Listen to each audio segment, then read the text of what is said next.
This episode is brought to you by Starry. When you drink Starry Lemon Lime Soda, every sip is a win. Perfect for game time or anytime. It's a crisp, refreshing lemon lime soda that's caffeine-free and bursting with flavor that makes you go, ah. Starry hits different. Find it in stores or online today. Listen to me. I know that it's scary as hell to let another person touch that part of you. But if you do, it's worth it. Now forget everything I just said and dance.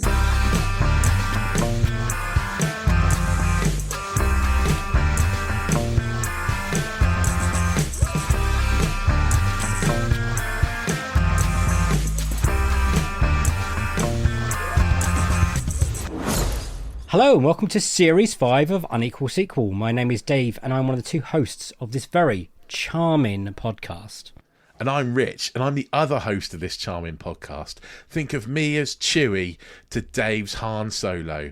He's smooth, sophisticated, and making up his lines as he goes along, and I'm really big and hairy. Think of me as the Ring to Dave's Gollum. He's a strange little fellow, and I'm precious. Think of me as Jake to Dave's Elwood, because we never take off our sunglasses, and we're on a mission from God. Think of me as Sandy to Dave's Danny Zuko. He's endlessly cool, and I dress in leather and change everything I am for my man. It's very good. The premise of Unequal Sequel is very simple. We ask our guests their best ever sequel, their worst ever sequel, and finally their dream sequel. And of course, we'll quite often drift off and talk about maybe other movies and sometimes life in general. And we do love to drop big fat spoilers to those movies. So if we mention a movie you haven't seen and you don't want us to spoil it, most of them they're quite old, but sometimes they're not. Go away. Go clean your trainers. They need a good scrub. Then come back and it will all be over and we can get back on with the rest of the episode.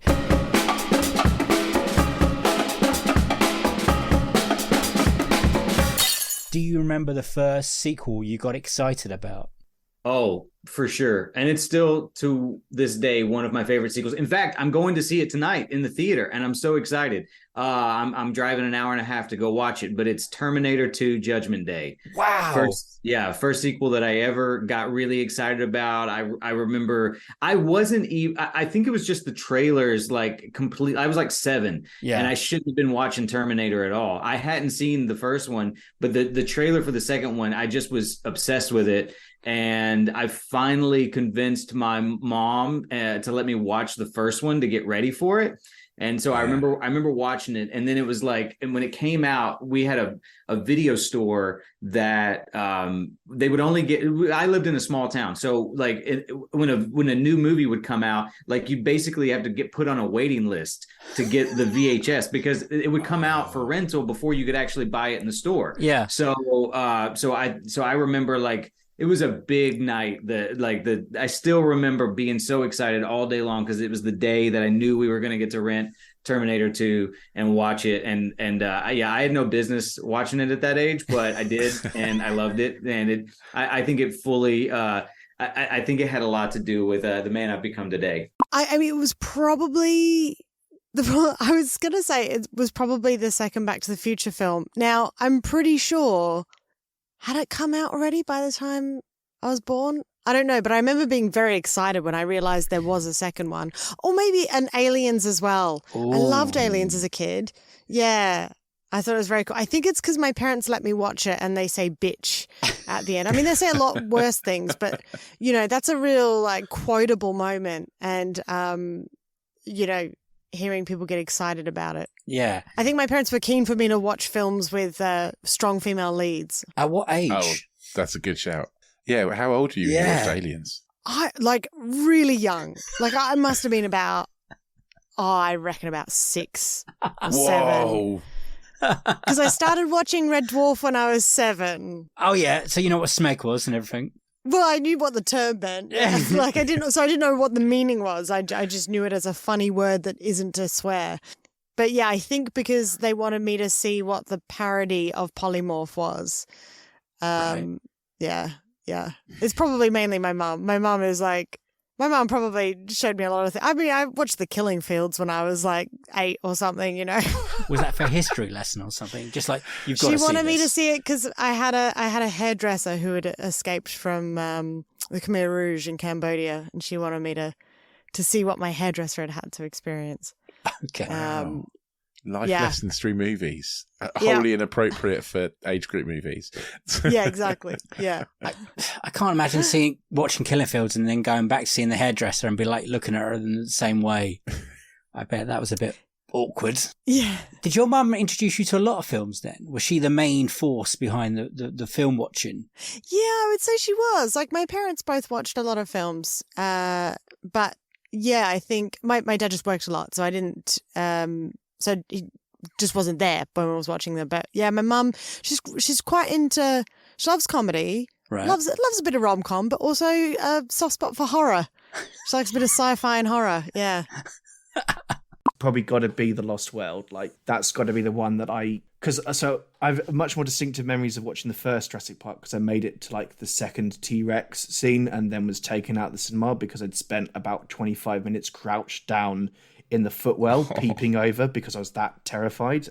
And Jurassic Park is my favourite film I've made, and I've learned to love it. Yeah, and me too, I would mate. definitely have gone and seen The Lost World in the cinema. I don't love it. I didn't even love it at the time. I didn't gel for me when I was a kid. So you didn't hide behind a seat on that one? No, was I that don't in think the so. cinema? I was in the cinema. I was a bit older, and like I just remember with Jurassic Park, I'd always been scared in the first scene for like 3 or 4 years afterwards, and then I kind of got over it. There's nothing in this one for me that was as scary as that kind of opening of when they're trying to transport the Velociraptor and it kills the person, because that's like you can't see anything, and it's all done with noise. What you can't see and noise and their dialogue and their reaction. There's nothing in the Lost World Spielberg, like that. isn't it? You don't have to see it. Yeah, so it's got to be The Lost World, I think. I definitely went with my dad. He definitely took me to that, which was, I mean, brave of him because he took me to the first one and missed the second half of the film, so I had to go watch it again with someone else.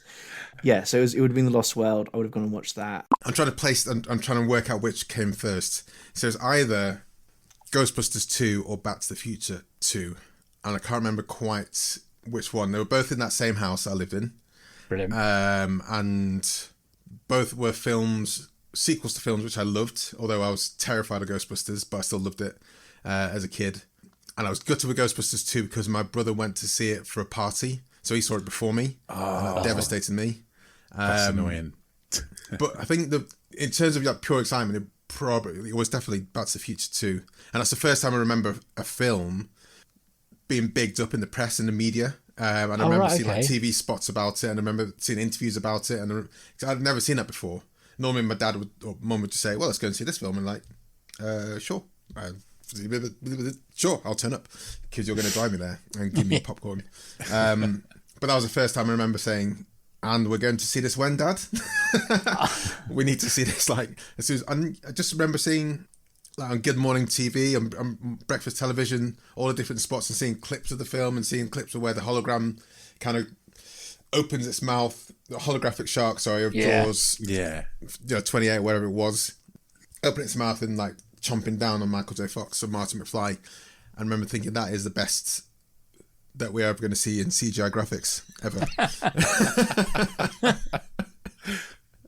Amazing. And it was. You were right. You see, you've got that, and then you've got the Flash, and then that one's just better. I think it's better than Ant-Man as well. Yes, it's better than Ant-Man. Had you watched the first Back to the Future by that point? It was of course. Completely. Okay, of course, that's good. Yeah, like a gajillion times. My parents were quite good, actually. I don't know why. I don't know what their background in film was, but they just used to record a lot of stuff off TV and then show it to us. So one day, my brother and I were just sitting there, and Mum put this cassette VHS ka-chunk into the VCR. Oh yeah, and it was Back to the Future, and we were like, "This is not a cartoon, Mum. What are we doing?" But then when we saw him flying across the room with the guitar, with the small guitar with the massive amp, we're like hooked in. It's like, yes, this is exactly what I love. Yeah, it is. What is your pick for best ever sequel? So there's so many, right? And I'm sure, and I was trying to think of one that maybe less people might have mentioned on your podcast, because I did think of movies like Aliens, but I thought surely probably people have spoken to you about Aliens before. So I've gone with A Nightmare on Elm Street Part 3 Dream Warriors from 1987. Brilliant. Yeah. So had you guys seen this before? I had never seen any Nightmare on Elm Street movie until this morning when I watched it. Oh my god! So have you only seen part 3 and not? I've only seen part 3. I haven't seen the first one. You know who Freddy Krueger is, though, right? I know who Freddy Krueger is. Yeah, and I know who Robert Englund is. But I'm like, that's it. That's as far as it goes. Oh, this is incredible. Well, yeah, I when I was seeking out kind of slasher movies and teen horror movies as a kid, Nightmare on Elm Street, the original, was one of my absolute favourites, and I knew that it had something like 6. I think it had 6 sequels. Right, there were 7 Elm Street films at the time until we got the crappy 2010 sort of reboot, and I sort of made it my mission to seek them all out. And some of them are absolutely terrible, really, really, truly bad. As we get into parts 4, 5, and 6, particularly, they're really terrible. Part 2 is kind of weird and a bit stupid, and it's got some kind of interesting ideas, but it's not made very well. But part 3, I was like, oh my god, this is one of the coolest films I had ever seen as a kid, because it's sort of, I think it did what this franchise does so well, which is sort of mix true horror and some really nasty stuff with a kind of almost fantasy element. There's almost this feeling that these kids are like superheroes by the end. Yeah. And so, especially as a kid, I thought this film was amazing. And I think, again, at their best, these films, they're teen slasher movies, but instead of just your bog standard man with a mask and a knife stabbing kids, they come up with these cool, inventive set pieces of ways to kill these kids, right? Everything that happens to these kids, Freddy Krueger, his MO is that he kills them in a dream. So anything can happen. There is dream logic. So people will get, like in the first movie, Johnny Depp's character famously gets like dragged up onto the ceiling of the bedroom, and there's this amazing kind of surreal sequence where he's being killed upside down on the ceiling, or Heather Langenkamp's character gets dragged down into the bathtub. And in the third movie, it just feels like they have so much fun with some of the visuals and some of the set pieces. A moment involving a guy getting turned into a puppet via his kind of veins and arteries. Yeah, amazing. Or a girl who's obsessed with being on television getting a kind of head smashed into the TV. Like, there's these kind of outrageous and over-the-top violent set pieces in this, but there is something kind of creative and beautiful about it at the same time. Like, I really loved it, and you get like a real sense of character in this film, which again you don't get in a lot of horror sequels. Often it becomes about the body count, becomes about the killer, and they pay less and less attention to the writing, to the characters. But you've got characters in this played by people like Patricia Arquette and Lawrence Fishburne, who genuinely feel like characters and are well played. These are good performances as well, So, I think it is one of the all-time great horror sequels. Watching it for the first time today, I was like, that's where Stranger Things gets this from. Yeah, like it's very so, Stranger Things. It is. Like, even the main character's called Nancy. Like, and she looks exactly like Nancy from Stranger Things, right? The big curly hair. Yeah, absolutely. Like, this is the dream thing, like a different state. It all kind of like fits together. And you're right. It did feel like, it almost felt like Freddy was wasn't the main character kind of thing. Like you said, like other horror movies, like the killer's the main character, whereas this actually felt like the characters were the main characters. And yes, but the film that no one is gonna pick. You want to defend one, don't you? Alien Covenant. Okay then. I rewatched it today because I was like, let me just check I'm not insane. No, it's incredible. I will not be gaslit about this movie anymore, because every time I say that I love Alien Covenant, people are like, are you okay? What's wrong with you? It ruined the Alien franchise. I'm like, no, that movie understands the Alien franchise more than most of the Alien sequels, I would argue. This is the place. And I stand by that. I mean, I saw it in the cinema, and my overriding kind of feeling about it was general hatred, I think. But again, I rewatched it I watched it last night, and do you know what? It's all right. It's okay. The dialogue is rubbish, but other than that, it's okay.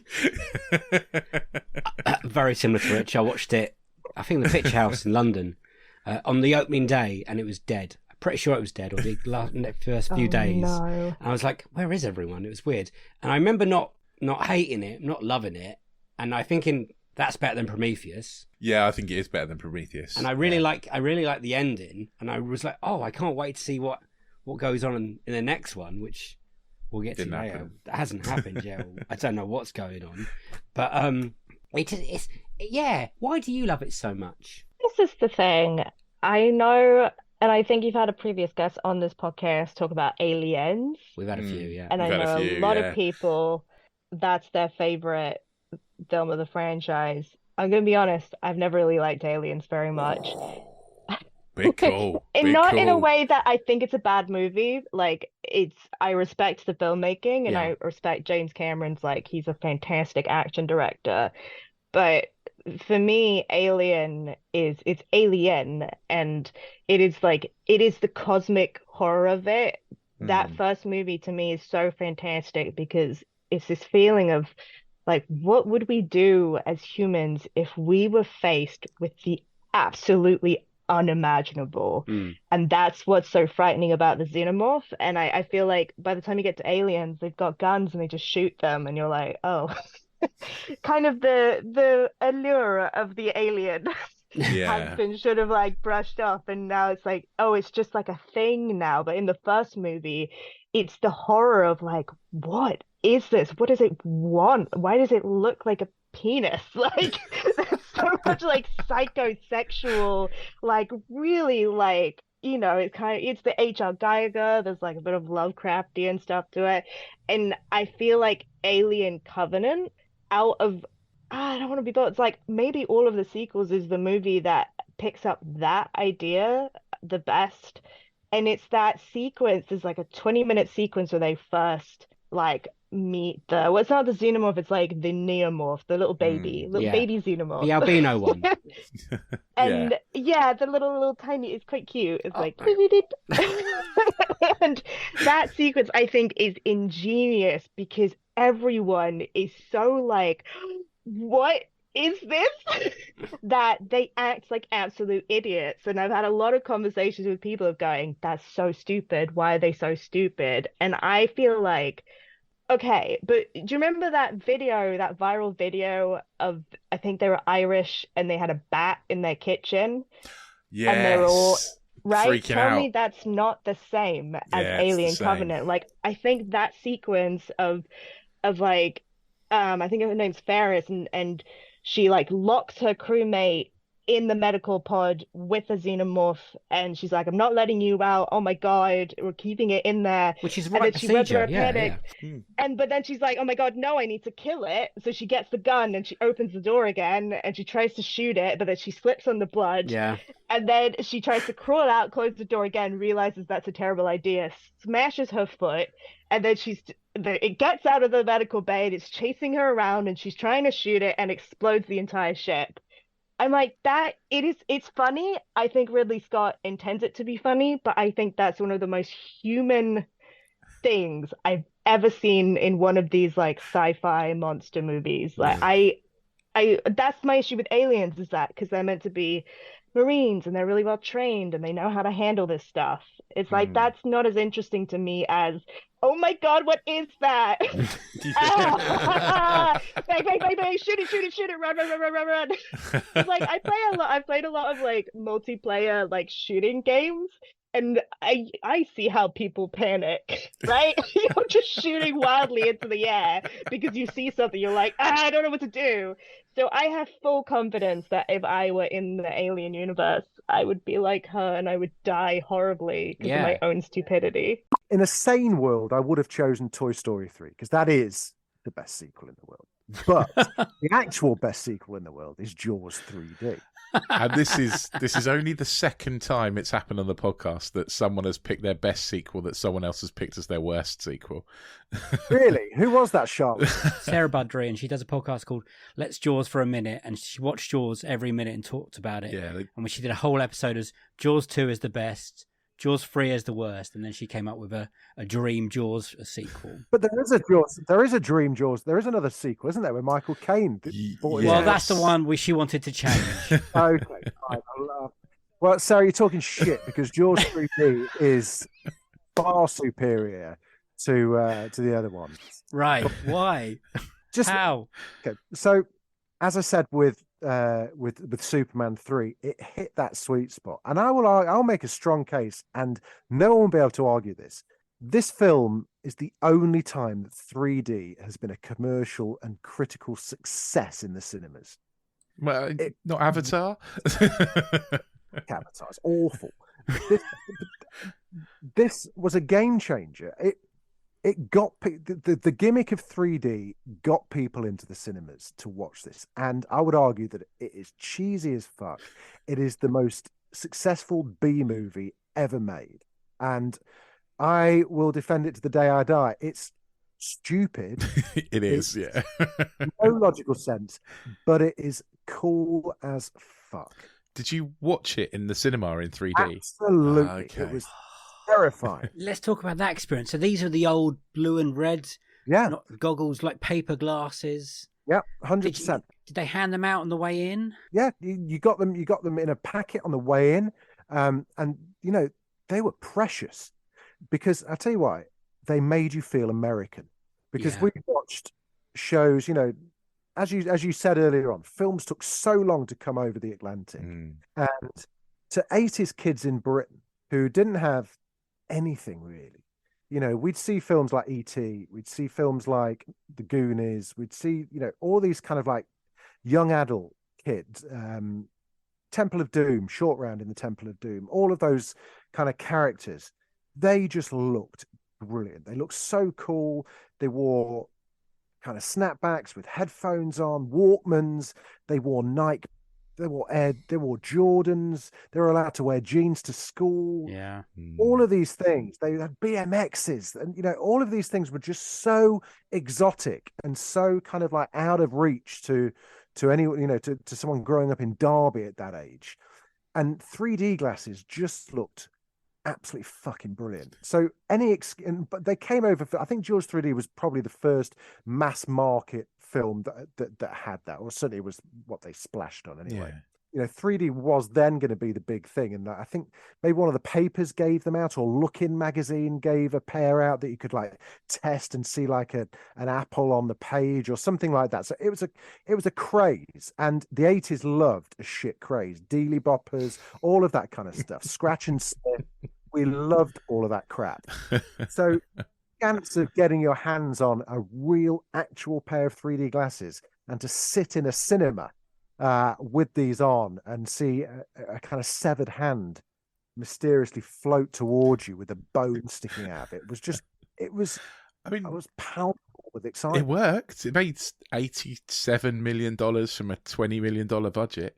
It did make money. It was Dennis Quaid in it. Dennis Quaid, yeah. Yes, Dennis Quaid's the main character in it, and Louis Gossett Jr. as well, another staple of like 80s naffness. I've gone with Terminator 2. Great show. Great pick. You said earlier that it was probably your first sequel that you remember watching. At what age were you? Let's see, I was in high school and I was probably around, I want to say about 12 or so. 12 or 13 probably max. Right. I remember watching that one. Like VHS and everything else. Too young to watch it at the cinema. Obviously. Obviously. So had to wait till it came out on VHS. And I remember going to like the corner store that was near us and being persistent. Like, when are you getting it? Every day. My brother would like, go and have a look if it's there yet. Go and have a look here. I said, oh, it's coming next week. It's coming up. And then of the day of it's coming, is like, is it here? We're like coming straight after school. Not yet. We'll come back in 2 hours. Came back in 2 hours. I was like, here it is. And it's like, whoa. And I just like ran home with it. I was like holding it in my hand going, I've got it. Must have been like fresh. Yeah. Literally, like... It felt warm in my hand as well. They just rewound it, sort of thing. That was an experience. And I think we watched it then. And I think we watched it again when my parents came home. Brilliant. Yeah, that film was like, I can't explain how, like, because it builds so much upon the first film. They're two very different films. Yeah. The first one for me is very much a horror film. Yeah. And I watched that a lot younger than I should have, to be honest. Didn't we all? It seems. Considering I watched like the other one around 12, 13. So, but it built upon the legacy of that one, but it made a totally different film. It stands alone as a film. It doesn't need to be watched with the first one. And that's probably one of the great things about it. Is like, I've probably watched that more than I have the first film, even though the first film's amazing too. I think I definitely watched Terminator 2 before I'd seen Terminator. And again, far too young to have watched it. I remember like sitting down as a family to watch it. You know, like we all like me and my mum and my brother all watching it as a family. Like there's a bit where there's a horrific nuclear explosion and everyone's turned into a skeleton. Like what? Why would we allowed to watch that? Yeah, and then there's like the some of the scenes with the T-1000, it's like, you know, the milk carton scene and stuff like that. Horrific, like amazingly done. But when you think about it, that's actually quite horrific in the way that you had this death. And then we thought nothing of it in those days. I think it wasn't gratuitously done. Yeah. It wasn't like, here's gore, here's over exaggeration of blood or anything else. It's like, it just felt very real. It also felt really fucking cool. Like, yes, Arnie at that point, it's just... His definition of cool, wasn't it? When he put the glasses on and the way there was a shotgun. Everyone did that, even with sticks. The look that they gave him compared to the first one, totally different once again. Yeah. And like, it was not that I'm like big on having like effects for the effects sake, but it's like the effects just held up so well for what you were trying to sell to us. Yeah. And it was just like, wow. You know, like the T-1000, just the metal effects there, and then just the way they did everything with Arnie, the makeup that they had in that film was amazing. And once again, it's one of those stories, I just didn't want it to end. I felt so compassionate to these characters. Even at the end where we, you know, it's like, oh, they moved from the action scenes moved from the street and then into the factory and into the foundry, and then that's like set in two parts because you think you've got him with like you froze him. Oh, great, this is it. But no, he's come back together and he keeps coming back, which is like that's what the Terminator does. You can't stop him. Yeah, amazing film. I watched it recently. Good. I was like, I've got to watch it again. It's like with the podcasting mind, it's like, okay, I need to watch what I'm talking about again. Yeah. Thank you. So that was like, just so it's fresh in my mind. But I also read the book. That's how much I love the film. Is at school, for some reason or another, I won an award of some sorts. Right. And it's like, here's some like book vouchers to W.H. Smith's.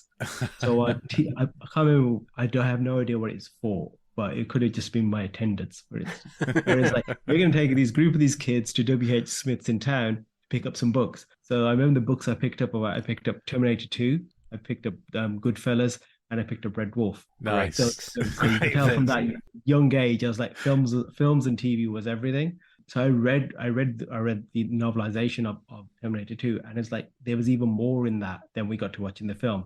And then later on in like the director's cut or so forth, some of those scenes are actually in it from the book. And it's like, there's so much extra with the different Terminators and Miles Bennett Dyson and stuff like that. And they really, hammered those themes home about, that you can have a second chance, and humanity is not just about because you're human and things like that. It's like those key like linchpins of the film that take you through. It's like, it was just amazing to just read it. And then because I'd already watched the film, I could picture everything.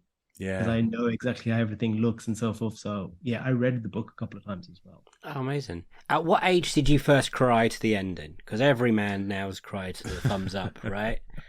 Yeah. I think the first time I watched it, was like I was overwhelmed in a sense because from being so scared of Arnie in the first film to like him being like, oh, that's the father figure. Yeah. You know what I mean? And then in this, this family setup of the mom, the son, and he's the father, and he's having to leave the family at the end of it, but he's put him on a good course. I was just like so emotional. Yeah, definitely like the first few times I watched it, I was definitely emotional over it. And even now, I think thinking back to me as a kid watching it, it naturally you start like welling up a bit. Yeah. Because it still stands up today. What is your most disappointing sequel? So we've talked about Jurassic World Dominion. So not your worst. It's not your worst. Yeah. It's the most disappointing. So it doesn't have to be a bad film, mate. It just broke your heart a little bit. I won't pick Evil Dead Rises, but I did find that disappointing. It's a recent disappointment that's in my head. We can talk about that if you want. No. I'm not passionate. Not ready about to talk about that yet, too? No. I think it is Rise of Skywalker. And I think Here we go. I'm sorry. I know I'm picking another one that I'm sure a lot of people go like this one, but it is just like I'm right now working my way through the Star Wars films, right? And I've rewatched the prequels, and I guess my issue for you.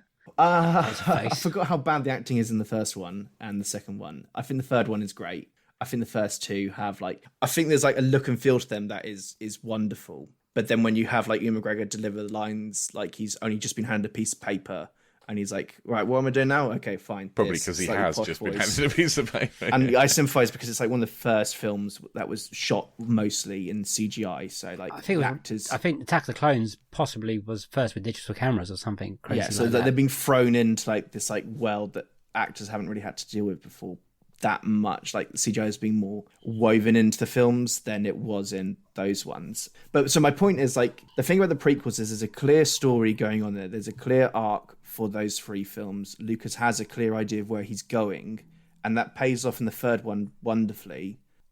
Even if I don't think the acting gets ever anywhere I call good, by the third one you're so invested. Whereas anything you call good. Sorry. Oh god, I'm so Catholic. Right, anyway, but Rise of Skywalker, like I guess my problem, I find disappointing because I'm not a massive fan of Last Jedi. I think it's perfectly fine and I can watch it, but there's stuff in it I'm like, I wouldn't do that.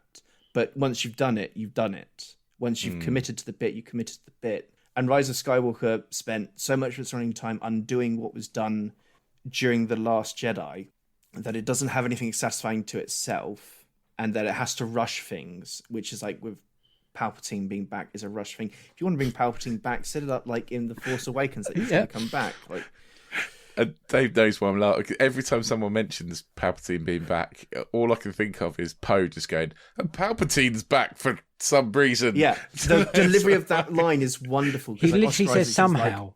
Like, I'm contractually obliged to say this line, but I don't want to say it.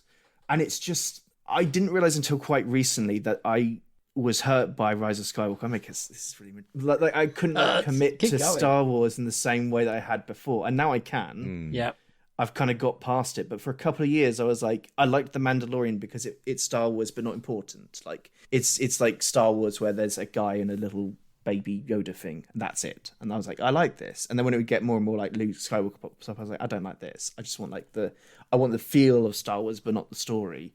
And I realized that with Rise of Skywalker, like, because it bungles the entire trilogy and it kind of reinforces there is no singular narrative of that trilogy. But you did buy into the Phantom Menace build-up, didn't you? Like everyone else. Oh my god, mate! I was working at a radio station at the time, and they got the tickets to the midnight screening. You know, these tickets weren't on sale. Yeah, you could win them on the radio, or you had to know something. I got 3 tickets to the midnight screening, and all of my mates were like, take me. Yeah. I was a king, mate. I was bestowing gifts and power on people. And I'll be honest, I let it go to my head. I felt really, really fucking important. Really important. Probably for the first time in my life. Right. And I took 2 friends. One of them, a mate of mine called Koolai, who's a Fijian guy. Really, really funny. He threatened, well, didn't threaten. He said, great, I'm gonna come in costume. I was like, awesome. What are you going to dress as? And he said, Jean-Luc Picard. And he kept that going. And I kept freaking out. This is how seriously I was taking it. And, you know, I wasn't a stand-up comedian at that point, but I was the funny guy, one of the funny guys in my group. I was doing improv comedy. Comedy was a part of my life. Yeah. But I couldn't see the joke. I was like, mate, you can't. It's Star Wars, not Star Trek. I can't believe you're getting this wrong. He was like, no, it'll be fine. I've ordered a costume from a costume shop. I'm gonna come along with Jean-Luc Picard. I was like, no, mate, I'm not gonna give you the ticket. No, I'm not gonna do it. And of course he didn't do it. Oh, but 2 or 3 days leading up to it. If he'd have followed through with that. Mate, I keep looking back thinking if he did do that, it would have made that film so much better. Yeah. So what did your initial thoughts, like when you came out, like 2:30 in the morning, wherever it was, were you angry? When it finished, I said really loudly, for fuck's sake. And it got a laugh.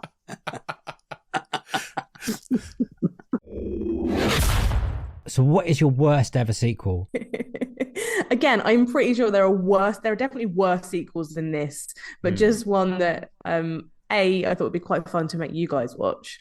Thank you. Is Dirty Dancing 2 Havana Nights. You've not done this yet on the podcast, have you? No, No. This is new to us because I did not know this even existed until about 4 days ago.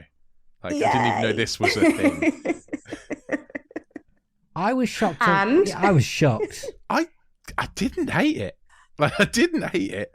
It's not good, but I also it didn't make me want to throw it out the window. It's not good. Yeah. No, it's not like I was saying. It's not like Sharknado 8 or whatever. No. Like it's not that level. It's just kind of like bargain bin quality, that you'd find for like $1.99 in your local supermarket. Yeah, but a surprisingly good cast. Yeah. Yes. Right. Yeah. We have to talk about the cast because we have to talk about the Patrick Swayze cameo. Or what is he Johnny? Is he Johnny Castle? Is he not Johnny Castle? Because in the end credits, he's not Johnny Castle. IMDb, he's not Johnny Castle. It's set before the first Dirty Dancing. Yeah, that was. I didn't find that out until about 2 minutes before we started recording. When they told really, me. this is a prequel. So really, we're breaking all the rules. Right, which I, to be fair, didn't realise until I started watching it. No, it passes because when it comes up on screen, the titles come up on screen. It does say Dirty Dancing 2. Dirty Dancing 2. Havana Nights. Yeah. And it flies into it. Yeah, they start off with that same voiceover. Or not, it's not Baby's voiceover. It's what's even her name? I forgot. I haven't even written it down. Sorry. Katie's voiceover. It's Romola Garai, and she says the year like Baby does in the first Dirty Dancing, and it's earlier than it's like I think 1958, 1963, and this is 58, and I was like, wait, what? And then obviously Patrick Swayze comes into it a little bit later as the dance instructor, and they play Johnny's Mambo, which is one of the most recognizable pieces of music from Dirty Dancing, but it's a prequel, and yet he's much older. Much older. But not called Johnny Castle. He doesn't have a name. He is just wise dance teacher. Like I was Yoda. saying this to Dave. I don't know if it's because he comes. I don't know. It's because I've seen Donnie Darko now, and so Patrick Swayze is ruined in my head, or he just is creepy in this. But he's creepy. Like makes my spring crawl. Oh, poor Patrick. I know what you mean about the Donnie Darko, but because it is. I don't think he is creepy. There's nothing that suggests that his performance is creepy or that he's being weird or anything. No. He's very encouraging. He's sweet, but I do get that it's a kind of similar era to Donnie Darko, and that is quite difficult to get over. Where he plays a paedophile. Yes. Yeah. If no one's seen Donnie Darko, he's not a nice man. No. When did you first see this? Was this same time as Shrek 2, by the way, wasn't it? Same year? It is the same year. Did you go and watch it by yourself in Brighton? I actually can't remember where I saw this. And I don't think it was at the cinema. I think it must have been on DVD. But I can't remember who had it. I think it was probably around a friend's house, but I can't remember whose. And I remember us hating on it quite a lot. Is that because you're a big fan of Dirty Dancing? Yes. Okay. But also, I'm a huge Diego Luna fan, so I really loved Summertime Bien. Like, really loved it. And I was really excited to see him in this. And the chemistry between the two leads is not good. It's not sexy. Yeah, so I think the film that I've decided is the worst, but also the best because of that. Brilliant. And I've often told people it's my favorite of the entire franchise. Is Batman and Robin. Oh, Christ. Okay. Do you want to work with start with the best bit or the worst bit? How do you want to attack this? Okay. I think the worst part is that everyone talks about Arnold Schwarzenegger as Mr. Freeze with his ice puns. The thing is, he only has like 2 actual puns in the whole film. Maybe 3. A lot of them are just like facts. Like there's a bit where he's like, "What killed the dinosaurs? The Ice Age." And you're like, "Yeah, that's just a fact." It's not. And he says it because they're in a museum. Yeah. So I get it. It's like dinosaur adjacent, but that's not a pun. You've just stated something that happened. Yeah. I like almost everyone exclusively talks in one-liners in this movie. Like, no one actually has a conversation. They just this is like who can get in the trailer the most. Like who can say the most one-liners. Like it's so ridiculous. I think that's why I love it. When did the love-hate start? When did you see it? Was it early on? Yeah, again, it must have been a kid one. I think I remember falling. I'm a sucker for merchandise, and I know that this whole film was written with merchandise in mind. Oh, yeah, it was. Yeah, big time. Yeah. So I think that I just fell for it. I fell for all the marketing ploys as a kid and was like, yeah, this is great. It's got lots of color. There's some jokes, and you can buy the toys. And that's all I needed, really, in some cases. Yeah, I mean, yeah. I mean, that's and then pretty simple. I think it's my favorite hangover film. It's a great film to watch if you're really hungover on a Saturday or Sunday morning. No way. Because you don't have to think. I can't imagine and you can just sit there laughing. Yeah. I can't do bat nipples with a hangover. No chance. There's your quote. Put that in the show notes. Can't do bat nipples on a hangover. Yeah. How often have you watched it then? Because we've done this podcast for about 2 years now, and a few people have picked Batman and Robin. And I don't know where Rich is at with it, but I watched it pretty recently. And I couldn't bring myself to watch it again in the last couple of days. I think I've spent enough time with Batman and Robin, more than most people, I think. But apparently you've gone above and beyond. I'm disappointed in myself for not making it the best sequel now. This is only the second time that we had a guest pick something that could have been best, worst, or worst sequel. Yes. We had someone pick Grease 2. So the Cinemile guys, they picked Grease 2 for their best sequel and then changed their mind after they'd watched it and moved it to worst sequel. Great. I've watched it recently. I would say I watch it maybe every couple of years. Not normally. So normally it's either because... You're a completist? I'm a completist. It's usually either because it's on TV, although I don't watch terrestrial television that much these days, but it would be like you're channel surfing and it's on and you're like, yeah, I'm too tired. I need something that will play in the background while I look at my phone. And then I can look up occasionally and go, this is so bad. And this is like it's sort of more recently, I end up watching it because I tell people I think it's the best one. I think it's the best Batman film because it's so bad, terrible. And a lot of people either have never seen it or haven't seen it since they were kids. Yeah. And so then I will make them watch it. And so most of the times when I watch it, it's because I'm at someone else's house and we're hungover and I've been like, we should watch Batman and Robin. I don't love the first iteration of the movie that I'm talking about the sequel of today. But this movie is just so astoundingly I'm like loath to call anything bad, but like it is bad. Oh, it's bad. It's really bad. Yeah. So my worst sequel is Green Street 2, or as it was known in America, Hooligans 2. Or it's also known here, Green Street 2, Stand Your Place or Stand Your Ground. Stand Your Ground. Stand Your Ground. I think, I can't be sure, but I'm pretty sure legally you have to pronounce it as Stand Your Ground. It's okay, right. I should, for anyone who's coming to this unaware of the Green Street cinematic universe. So I don't know. Maybe one of you guys. I mean, yeah. Do you? What's your relationship with Green Street? Before I explain it, my brother went for a few years of buying me terrible films on DVD. So he bought me like Striptease, Dead or Alive, films like that, and eventually bought me Green Street. He's like, "You have to watch this. It's pretty bad, but it's good. It's got Elijah Wood. You love a Lord of the Rings in it." And I was like, "Okay, that sounds interesting." And then it's got Charlie Hunnam, who's a brilliant actor now, who sounds better when he's American than when he does an accent in his actual native country. Yeah. And it's a weird machine, old Green Street, because it is quite entertaining in places. Yeah. and it's there is a plot there, and there's also like levels of jeopardy, and you feel for the characters a little bit. Yeah. And then you get, and I didn't even know this was a thing today, Green Street 2.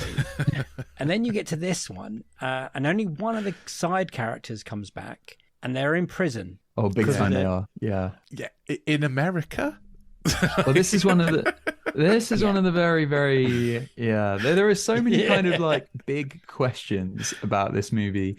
All right. So Green Street, for anyone who's not aware, Green Street is a movie about, Elijah Wood stars as an American journalism dropout who, after kind of like unfairly being booted out of college, whatever they call Harvard it over there, is, yeah. Harvard, he sort of decides to get away from it all and comes to England and sort of accidentally becomes sort of ingratiated in like a football kind of hooliganism firm. Yeah. GLCs, they call themselves. That's right. Yeah. And the, I'm a West GSCs. Green Street. I don't know. Yeah. Carry on. Sorry. So basically like I'm, as a little aside, I'm a West Ham fan. I think my like relationship with this movie was like, why?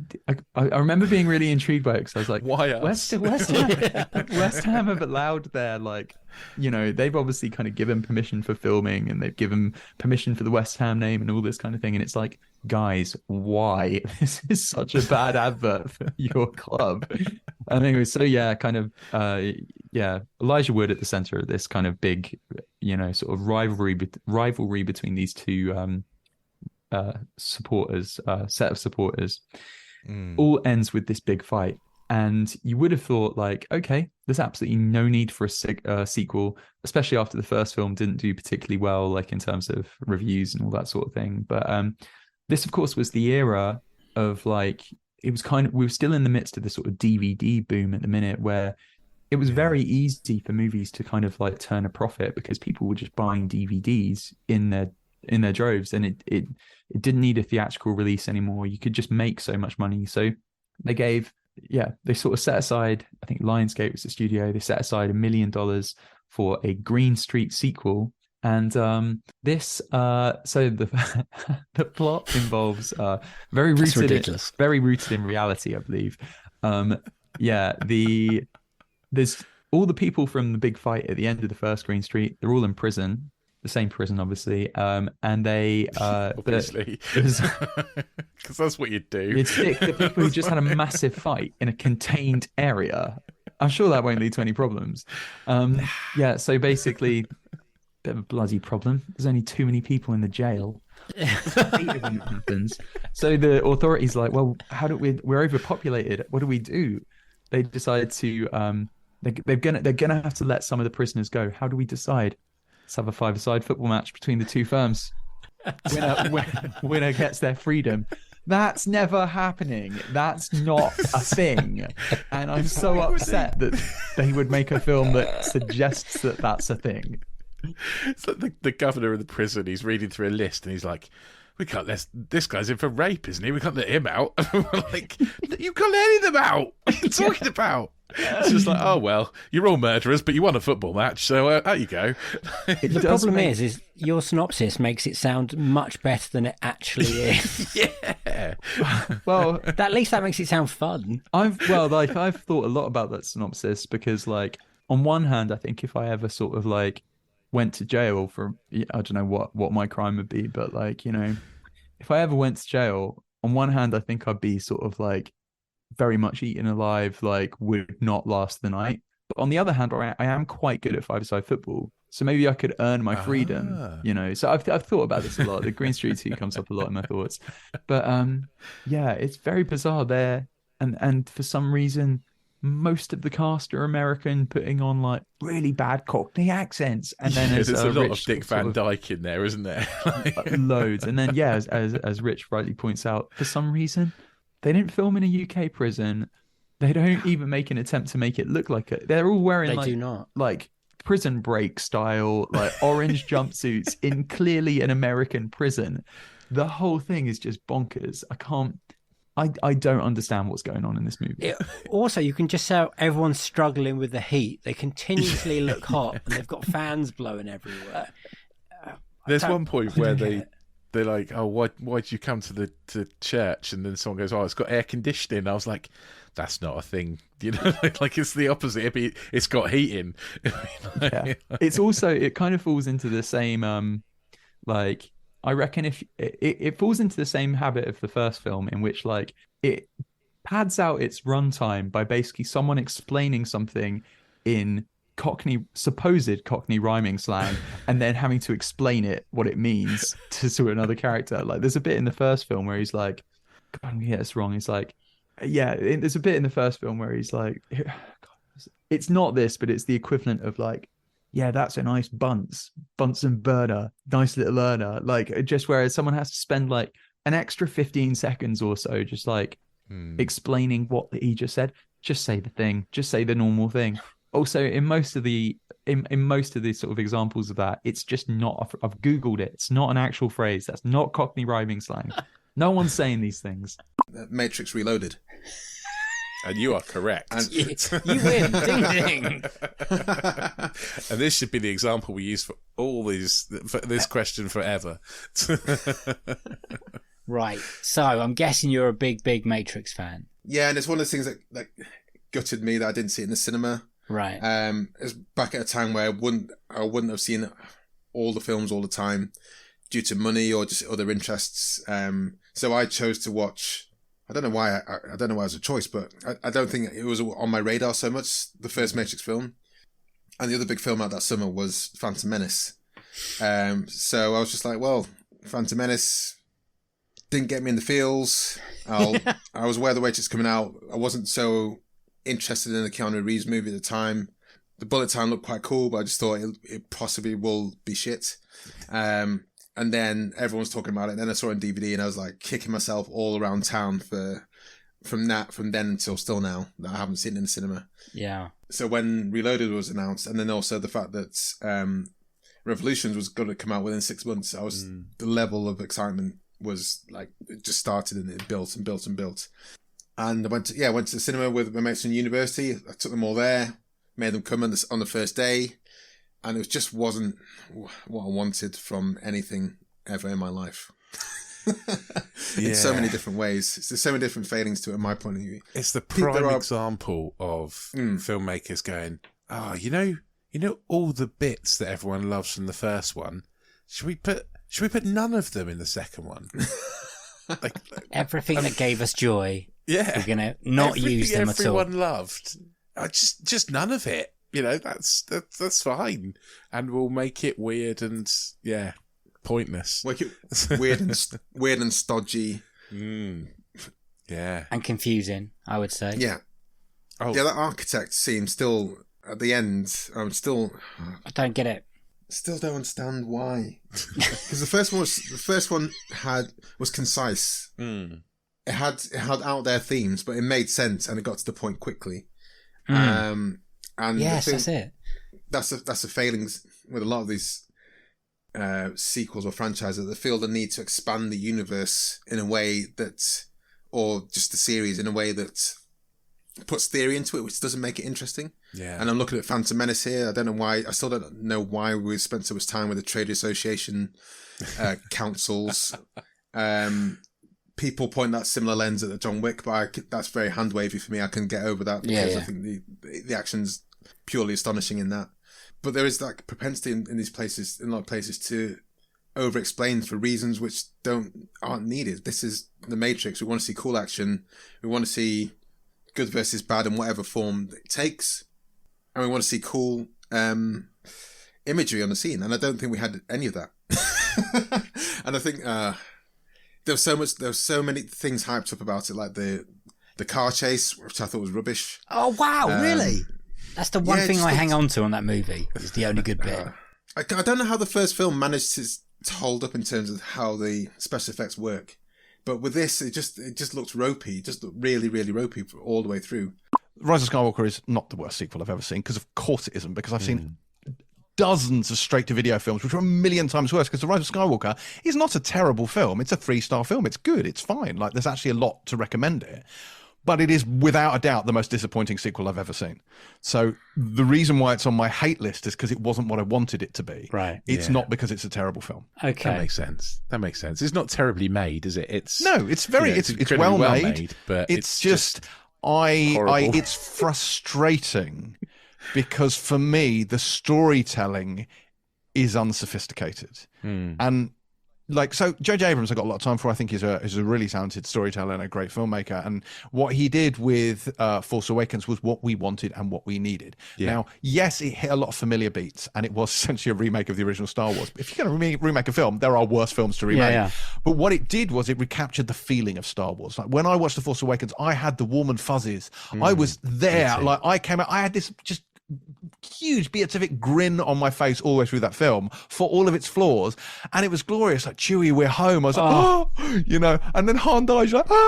Like so many things happened. The feelings, the emotional roller coaster that I went through with that film, I did not have with The Last Jedi. Now, I love The Last Jedi. I think it's a fantastic film. I think it's a brilliant piece of filmmaking, but it didn't feel like Star Wars in the same way.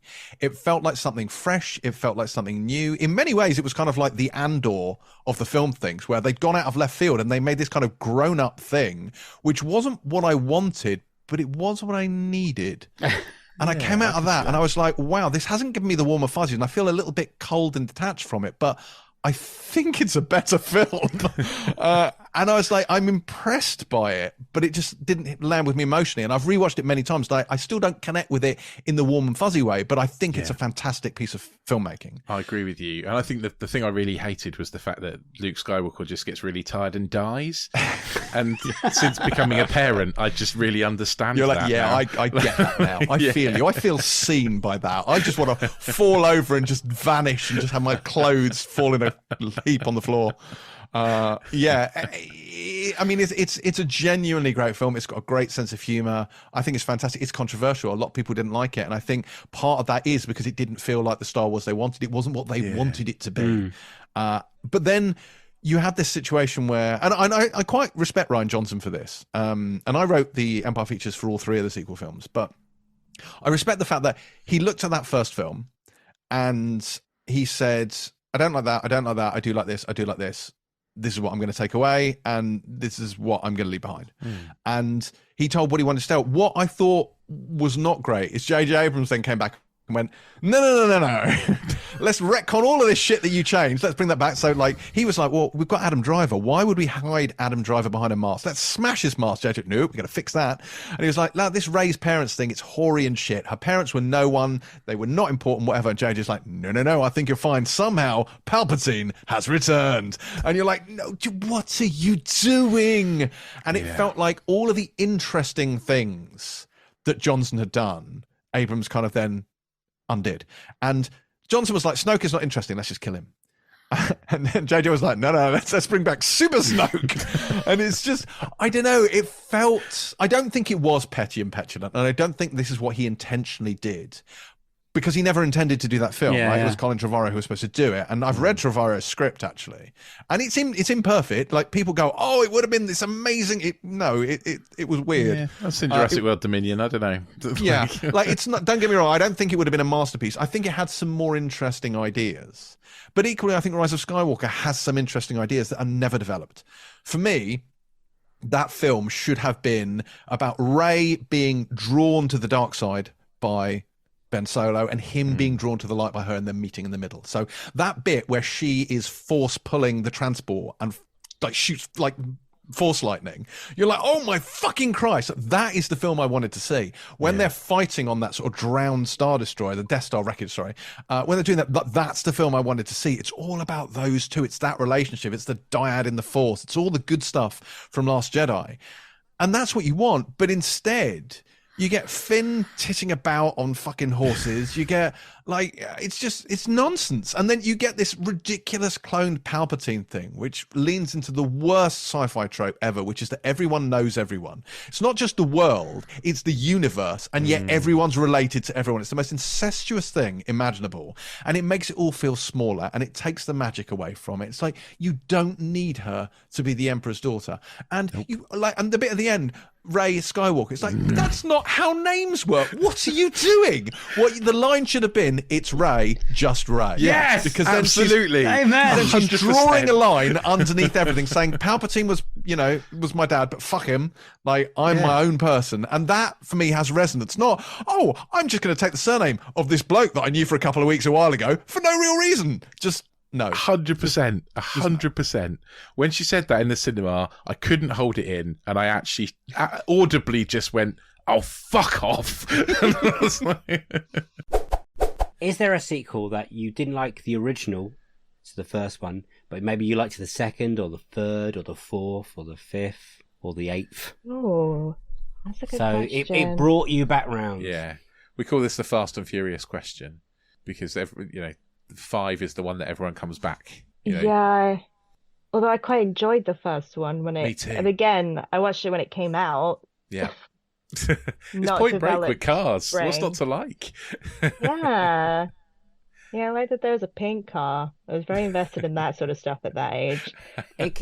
We can talk about franchise films as well as you want, if you like Bonds, DC stuff, not the Marvels, Well, I could tell you because people always get shocked when I say this. This is why we're here. The We're first service. Marvel movie I ever watched, period, was Guardians of the Galaxy, because I was so disinterested in the Marvel universe until I saw a raccoon with a gun on the poster. Nice.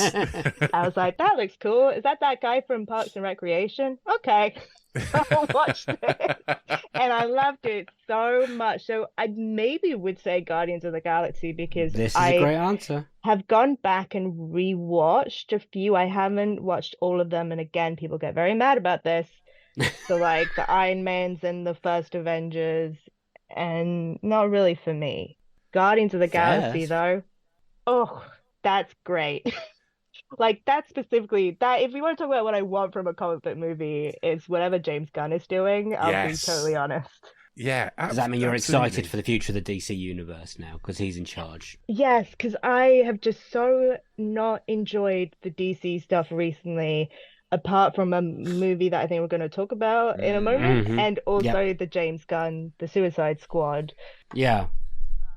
So yeah, I think it's Warner Brothers. Like the PRs think that I just hate comic book movies, and I almost want to like email them and be like, just heads up, it's because James Gunn wasn't making them. Like, chill out, don't worry. I will probably be back on side with the DCU.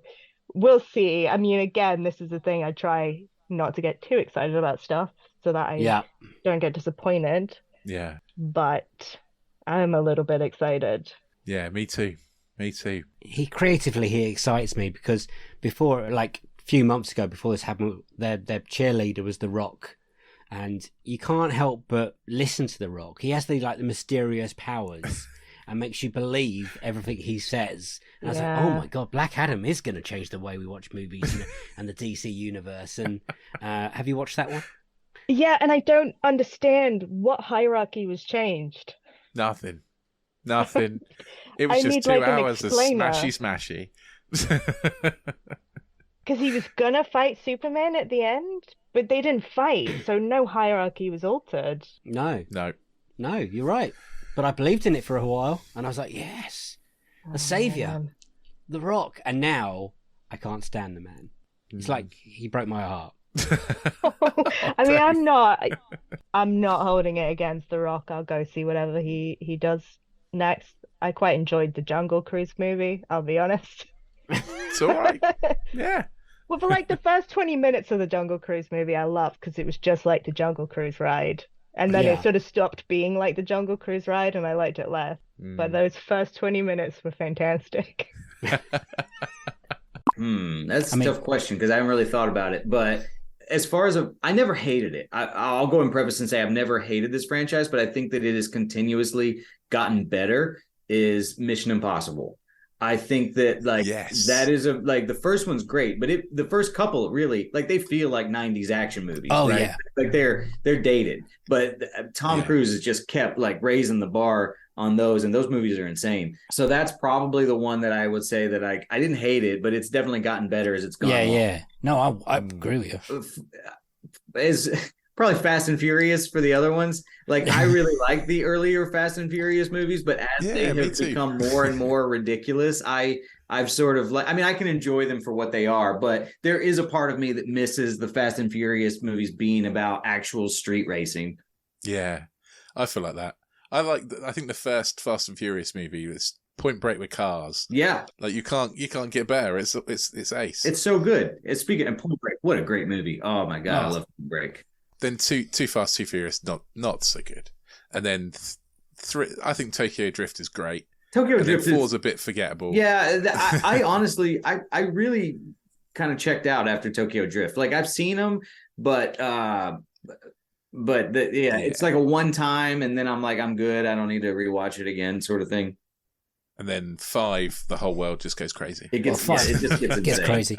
Do you reckon when they revamp this franchise once Vin Diesel's, I don't know, done with it or whatever? No, I don't think so. I think do you not reckon they'll go back there, or they'll go Super Spy still? I think they might have spin-offs. Yeah. Which, I mean, obviously they already have with Hobbs and Shaw, but I think we might see some spin-offs without Vin Diesel, but I think Vin Diesel's the only reason why it's still going.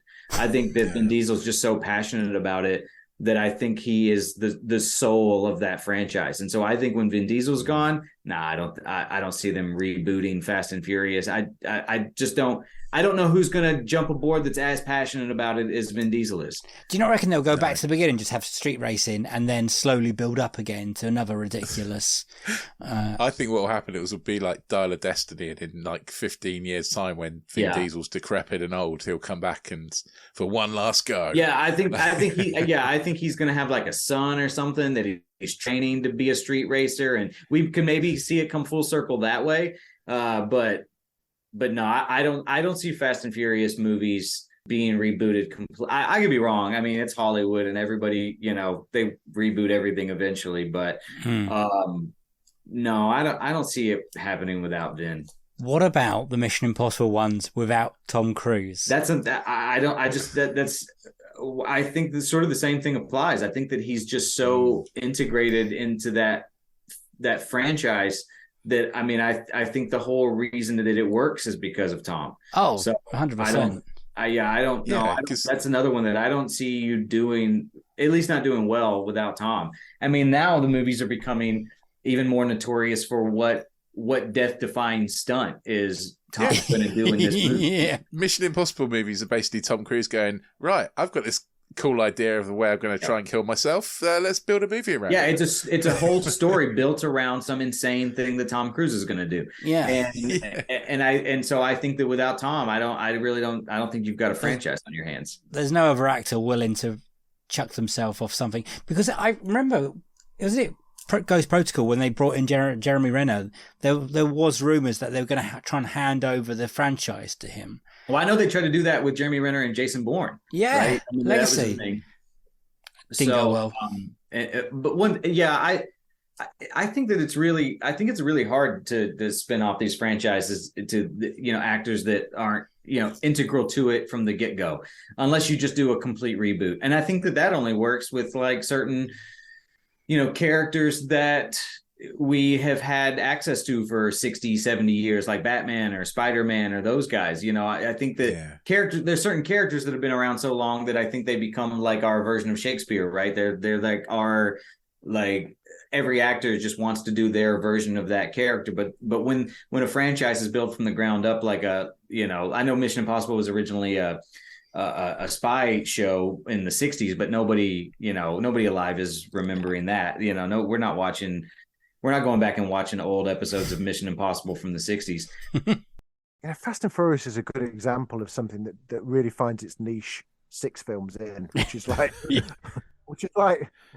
like a band being signed in the 70s, and it's the Radiohead, isn't it? They didn't find their Kid A until like the sixth film. Yeah, and I've got a feeling I didn't see the first. I think my first Fast and Furious was when I reviewed it. Oh right. Would have been. Which was the one where Vin Diesel like basically knocks a nuclear submarine? That's 8. back in the ice. So I didn't see that. That was my first one. I was like, okay, I get it now because they're fucking daft. I think take me through the fella that died that they keep like Paul Walker CGI into every fucking film since. He died quite early on, right? Maybe what was it, like the 5th or something? He died in the 7th. Yeah. During the film of the 7th.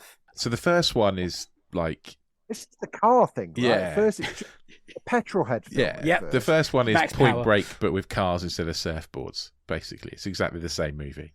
But maybe I'd enjoy And there's that. like, Was it bad? No, That's it's good. It's good. It's like it's pretty low stakes. They're stealing DVD players, and And at which point, help me out in this, which point was the fabled Rock and Vin Diesel contractual neither can lose a fight? They got together in the 5th one. yeah, the 5th It's one. when I The think Rock comes into it. Fell apart around 6 or 7, didn't it, Dave? 7 or 8, maybe. Dwayne Johnson, Yes. the I think franchise. during the 6th one. Dwayne Johnson's a franchise killer. He is. He's He's so like- desperate for a franchise at the moment. He's reaching out for everything. He's handedly destroyed the DC universe so much that they had to bring in the guy that, like James Gunn from Marvel, to come and fucking save him. Because he just got. Can you remember all the marketing around, like the teasing about Black Adam? I don't know what I was expecting from Black Adam, but it was not basically every other DC film, just in a different case. Yeah, it was. When he was going on Instagram. Mm. I was expecting just the rewriting of superhero movies. Instead of 2 hours of smashy, and that was it. It just wasn't even. Yeah, again, just not good, bad, just bad. Yeah. It was just like. Anyway, sorry. Yeah, no, that's good. It's he is reaching out quite heavily. He needs that legacy film, Rock. He needs that thing that he's going to be remembered for. Are you saying Skyscraper's not his legacy film? No. That had a man with a titanium leg jumping uphill from a crane at least 40 foot onto a windowsill. It's I've not not good. seen that movie, but that sounds Oh, entertaining. Rich, I you should watch it. It's got Nev Campbell in it. You'll love it. Oh, okay. It's a great film. It's a great, stupid film. Yes. Not his legacy, though. Not one that the kids are going to like project onto the side of a house after he dies. Because he still hasn't got that film. Because for me, he's still The Rock from wrestling. I mean, he's made some good films. I like Welcome to the Jungle, but he hasn't got like the Rocky or the Terminator that the other action heroes has, or Vin Diesel, you know, or even Statham. Kind of got the transporter at least. It's because he just plays The Rock. What is the sequel that you've made you come back to a franchise? Or so you didn't like the first one or the second one, but 3, 4, 6, 2. You think, oh, that's quite good. We had someone the other day talk about Top Gun 2. You know, the third Planet of the Apes is probably better, well, much better than Beneath the Planet of the Apes. Yeah, that's a good one, and you watch a lot of horror, so horrors, they drag those bad boys out. Oh, they do.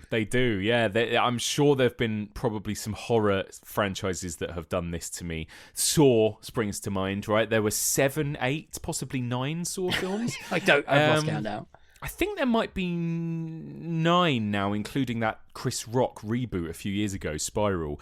And it really dips in the middle. My God. I Saw 4 is a real low point. It's a really, really bad movie. But then I think Saw 5 actually goes, oh, this is actually quite interesting. Let's do some new fun stuff with it. So that was one that kind of sprung to mind for me, where, again, some of these franchises where it just all depends on who's writing it and who's directing it, you know, and it can be quite random where you'll get these kind of bad ones in the middle, then you'll get the occasional good one, and then it will go bad again. A little bit like with Dream Warriors in the middle of that Elm Street series, where every time you think you're out, it might pull you back in with a good or an interesting one, you know? Yeah. Like the police academies. Exactly that, yeah. Would you... I'm trying to think how to get this. What makes you go back to a sequel like that? Why haven't you stopped watching it, Mike? Like, why? What brings you back? Is it the hope that kills us? I think it probably is, right? I think usually it has to be a movie where I liked the first one enough for it to really have an impact on me. So I'm trying to think if there are any franchises or movie series that I loved that then I completely gave up on. What is your dream sequel? Oh yeah, so I've picked Amelie for this. Nice. I think a dream sequel is a really difficult one because I don't love sequels on the whole, I think don't always enhance, unless it is that sort of franchise, I suppose, where a story needs finishing off. This is a very popular opinion, so yeah. Yes. And one I kind of agree with. Doing a sequel podcast is weird, but yeah, I agree. I definitely agree with you. But I do like the idea of this. Like, weirdly, we kind of talked about this on 5 Live quite recently about, like, you know, what would you pitch for a sequel? And I think it would be Amelie, because I love the first one so much, and it's such a beautiful, magical, weird little world. And I would just love to revisit it. I think that's what appeals to me so much about it. I would love to kind of see the sort of new generation, like a mini Amelie, her daughter or something, that's nice. kind of forging her way through this world, this Amelie world in Montmartre, and just kind of, I don't know, figuring out life like her mother did, but as a perhaps younger, like an actual child, I think would be fascinating. But would she have a better like upbringing than Emily did? Because that's always sad at the beginning. The bit when the bit at the beginning when the heart beats, because that's when her dad touches her and stuff. It's just like, oh, but you've got a heart condition. You're like, oh, yeah. I know. And it's like her heart beats like a drum because her dad never touches her, and when he does for her medical exam, he's like, yeah, you've got a heart defect. Oh, it's just, so devastating. He's such a cold man, but she loves him anyway. But no, I think it would be that this child would have been brought up with so much love that perhaps she doesn't, Amelie sort of finds solace in this, what she kind of creates this world for herself. And so this child wouldn't necessarily have that. She wouldn't have needed to have done that because she has the attention and love of both of her parents. So I guess it's kind of, there has to be some sort of, you know, separation perhaps, or peril or something, where she ends up having to kind of find that in her own little way. I really like that. Would you bring back the director, the Jean-Pierre Jeunet? He did say he's never going to do a 2, didn't he? Because Paris is ugly now, is what he said. So he can't, is that what he said? That's what he said. Yeah, he's not going to do an Amelie 2 because Paris is too ugly now. But I did also read that he's planning a mockumentary about the making of Amelie. Like, so, which I think I read this. Very meta. That's yeah. I can't talk you through it. That's all I know. Oh, okay. That's just what he said. Is like he's planning a mockumentary about the making of Amelie, and that's a project he's working on. It's a magical little film, is it? It's very unique. Yeah. When did you first watch Amelie? Was it university or school or? I think it was in a French class at school. I think it must have been in our GCSE year or something like that.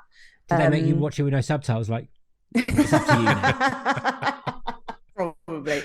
I think it was, you know, when they wheeled in the TV on a day. Yeah. I think it was like activities week when we just finished studying. I can't remember exactly, but I think it was in school, and I just absolutely fell in love with it immediately there and then. So I kind of felt like, oh God, well, which movie have I loved that didn't get expanded upon that I would, you know, like I would risk giving a sequel to and then sort of like continuing, you know, and I don't want to diminish like a story I loved. So I ended up going with Edge of Tomorrow because I love that movie. And I think it kind of did not perform brilliantly at the box office.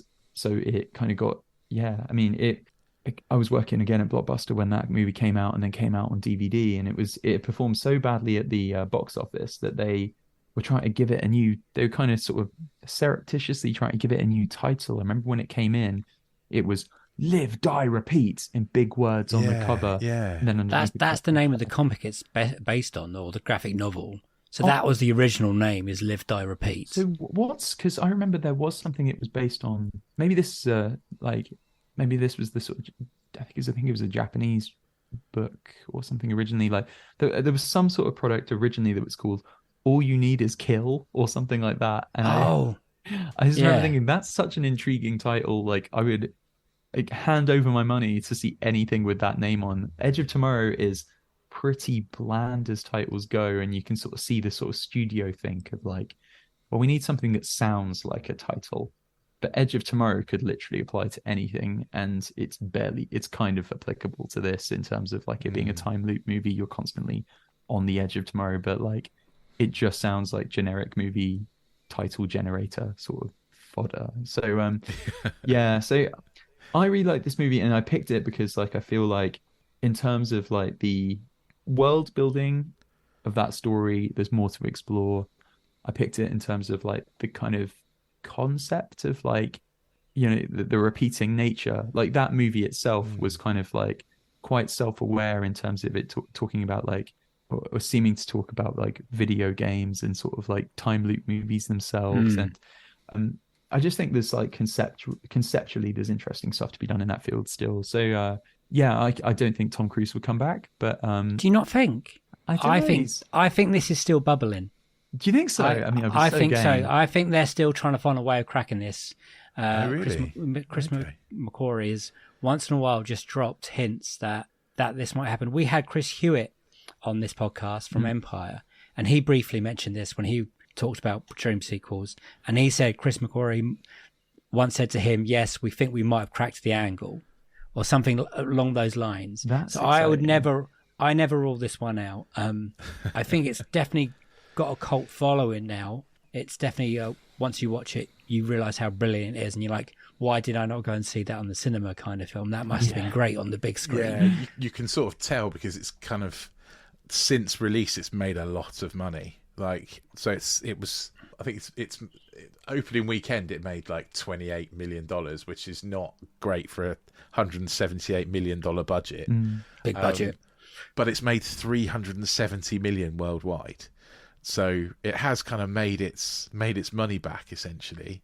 But I think a lot of that has been, like you say, like rewatches, like people coming to it late and watching it on DVD rather than... I think they got the marketing wrong for it when they came out. Like you said, Edge of Tomorrow is such a nothing name, and you are correct. The original name for it is All You Need Is Kill. I can see kind of why they didn't go that. Because when I think Edge of Tomorrow, I think Edge of Darkness. I think the BBC series. I'm hearing the Lady Gaga song. Yeah, I'm on the edge of glory. You don't think of this film, do you? I always thought it was called Live, Die, Repeat. Oh, really? I didn't realise it was called Edge of Tomorrow. And so it's come up, like Dave said, it's come up before. And I think I was like, I don't know what that film is. What's that film? And it was like, oh, no, I have seen it. Live, Die, Repeat, is it? It's certainly more macho title. Is it a better title, do you reckon? I don't know. It describes what happens in the film a bit better. Yeah. True. Yeah. It's cooler. Live, Die, Repeat. I don't know. I don't know if it's better, but it's stuck in my head. I thought that was what the title of the movie was. Do I have a dream sequel would be a better question. I mean, the example I gave you, the one I gave you was Matilda, which was the mooted sequel to Leon, which is one of my all-time favorite films. Problematic as it is, but this was one where Besson wanted to make it, and they were waiting for Natalie Portman to get a bit older, because they wanted her to be kind of like in her latter teenage years. And it was going to be about her, I think, going after the cartel behind Stansfield. And sort of like killing everyone. She's at that point, she's working as a sort of as a cleaner. You know, she's killing for money. That's what she does at that point. And it all fell foul of the sexiest of things, which is IP ownership. That Luc Besson fell out with Gaumont, which was they owned the rights to Leon, and so they refused to let him make it. So he retooled it as Colombiano, which was the Zoe Saldana film, which unfortunately isn't very good. No. But that, you know, broadly speaking, is what Matilda could have been. I'd like to think Matilda would have been better, you know, and obviously different. They did retool it, but I think a lot of the beats exist in that. Have you ever sat there and wondered what you want from that film? What would... And for me, not particularly. For me, it's more about spending more time with that character. Like, I think Matilda's great. I love Leon so much. I think it's a great film. That's another one with shall we say, an interesting director's cut. I don't know if you've seen the version in the Yes, the restaurant. We were talking about that the weekend. Yeah. I mean, so people tend to focus on an odd thing with that. Like, they focus on see, when you watch that, Matilda's absolutely complicit in the murder of people. Like, she's no longer an innocent. I'm like, also she offers to have sex with him. Can we kind of maybe focus on the important things here? I think that's really the thing that I took away from it. And that film is already problematic because, bearing in mind that it has been said, and I think this has been said openly, so I'm not libeling anyone, but it's the inspiration for that relationship in Leon was Luc Besson's wife at the time, who he had begun dating when she was 15. So many problems there. So many problems. But I believe she said, oh yeah, the character was inspired by me. And you're like, whoa, okay. That's not awkward at all. And now I'm going to have to watch that and have that in my head. But there's something, I think the thing that stops that film from being extremely creepy is that because Leon himself, the way Jean Reno plays him, he is so inherently childlike that it's more like she's an actual child and he is a big child. He is someone who has never really, even though he kills people for a living, he's never really grown up, and he's quite simplistic. And so they almost relate on a level. So, and he's asexual in the film, so it's not like, you know, it's not as pedo-y as it frankly sounds when you tell people the story of it. And there's something like when he's teaching her the craft of murder, like he doesn't really think about it as, oh, this is really not for a 12-year-old girl. It's just that's what he knows, that's his craft, that's his skill, and he feels like he's giving her a gift. You know, and the morality of it is kind of neither here nor there. Yeah. Also, he only kills bad people. No women, no kids. It's fine. This is something that was going to happen a couple of times. Yeah. We still haven't had it, and it's not being greenlit. But it's basically Batman Beyond, and my most recent iteration is Batman Beyond, but actually have Keaton play Bruce Wayne in this scenario. It's like we were so close to having that prior to Batman Begins. That was going to be the next Batman film until like Nolan pitched to this version. It's like, fair enough, we got a great Batman trilogy because of it, but I was like, Batman Beyond, the animated series, is so good, and I think it's so underrated as a series. That is where we should take this Batman character next, because we've kind of done everything with Batman proper in the sense, I'm still fighting crime, I'm still fit and everything else. I want to see what happens to that character after he's no longer able to fight crime. What does he do? And that's where this series took us. And like the great things is we had like, there was great moments like having these big fights with these new arch nemesis, but there was lots of like intricate smaller stories, right? Just like this back and forth between Alec, the name of the Guinness, I forget his first name, but it's basically our new Batman. And there's the great, like, just having Bruce Wayne on the radio to him while he's going at his jobs. And he's just like this back and forth between them. There's like one night that he's not really doing many crimes, solving many crimes, but it's just this back and forth conversation between the two of them. And it's so interesting to see what Bruce is like now and how he's, trying to, hand over the cowl to someone else, but still very much like, I'm Batman. Yeah. Even with all this going on, I'll always be Batman to myself. So there's amazing stories there, and easily any of them would make a great film. So I really want that. And it's like in my head, it's like, does it need to be a live action thing? I've gone beyond that now. It's like beyond, in a sense, wanting it to be live action. I think you could do something just animated, like give it the budget it needs, because they have done like an animated movie of it before, The Return of the Joker. Yeah. Actually give it another story and give it so everyone can enjoy this character, because I just think, it's had comic runs and everything else, but with Keaton now, him being the right age, it's perfect, even if he just did the voice. We have to ask, have you watched The Flash yet? I have.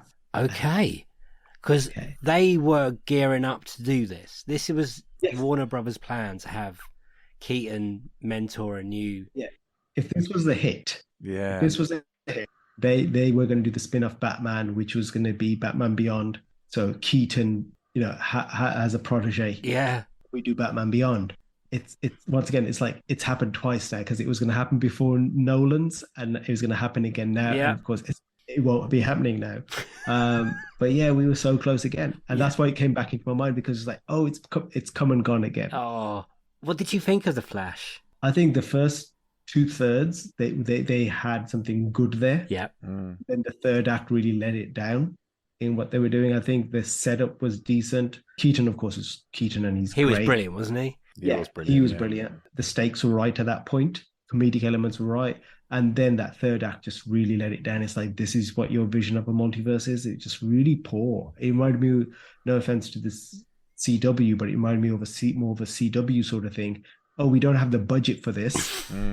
We're just going to shoot this thing purely on green because the CGI was shit, wasn't it? CGI was bad. Rich. Didn't say it was good. I said it was a choice. I think they deliberately made it like that. That's what they said. I don't believe it. I don't believe it, because I don't think if it was a choice, they didn't sell it. or they didn't convey that to the audience that we're seeing this world in this manner, like this, because of this is the way the Flash sees things. Because they should have kind of set that up in a sense prior to it. When Serenity came out, I was like, this is what the Star Wars film should have been. It's absolutely what they should have been. But Serenity I saw at Edinburgh View Cinema. I was doing a show at Edinburgh Jongleurs, which was in the same complex. Right. And I was on first, and I found out I didn't know what Serenity was. Oh, so you hadn't watched Firefly at that point then? No, I hadn't watched Firefly. I did it in reverse. Okay. Okay. So I had no idea. I liked the look of the poster. Right. Thought that looks badass. Yeah. And so I was on first at the gig. I didn't really want to watch the rest of the comedians. I'm not going to name names, but I found them all quite depressing. And so I was done by like nearly 8:00. And so I went to the cinema. Serenity was starting at, I don't know, about 8:15. And this was on the Thursday night. And I fucking loved it so much. That's exactly what I did for the Friday and Saturday shows as well. Oh, wow. You went to Serenity again? Yeah, went on first at the comedy gig and then went straight into the cinema and watched Serenity again. And without watching Firefly, or not knowing the kind of the backstory. I had no idea. And it didn't matter. That was what was so good about that film. Yeah. Because when I then went back and watched Firefly, I was like, oh, wow, okay. Yeah.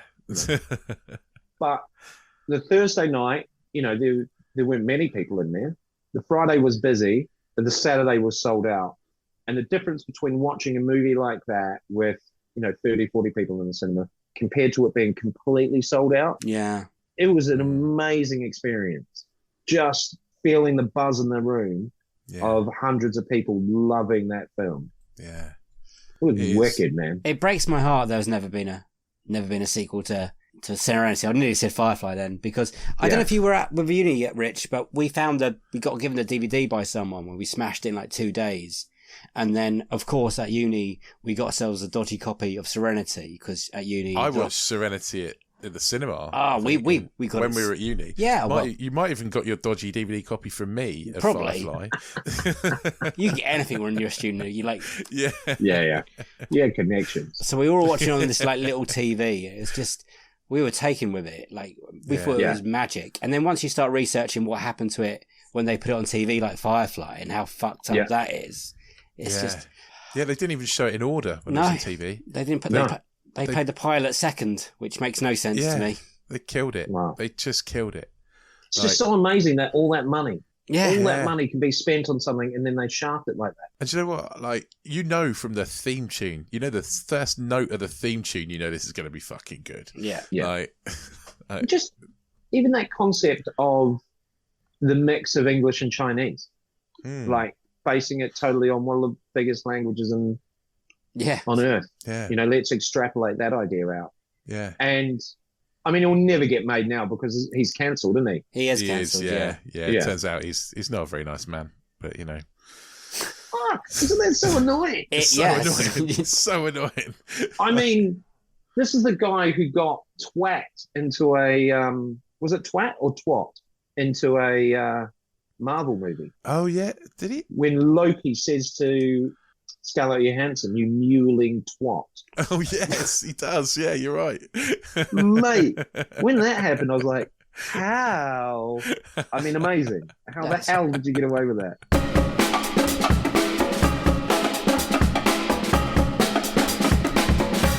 So that was season 5's Unequal Sequels. We did it. We did it. We did it.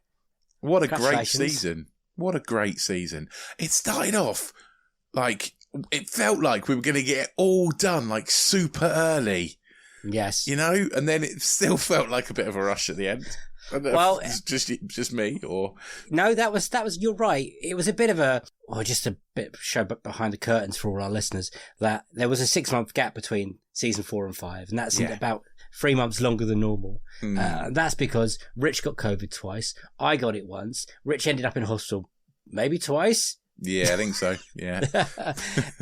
It was hard work, and then a few people pulled out at the last second, and that was a bit demoralising, to be honest, not going to lie. And then we had a talking to. Rich slapped me around the face.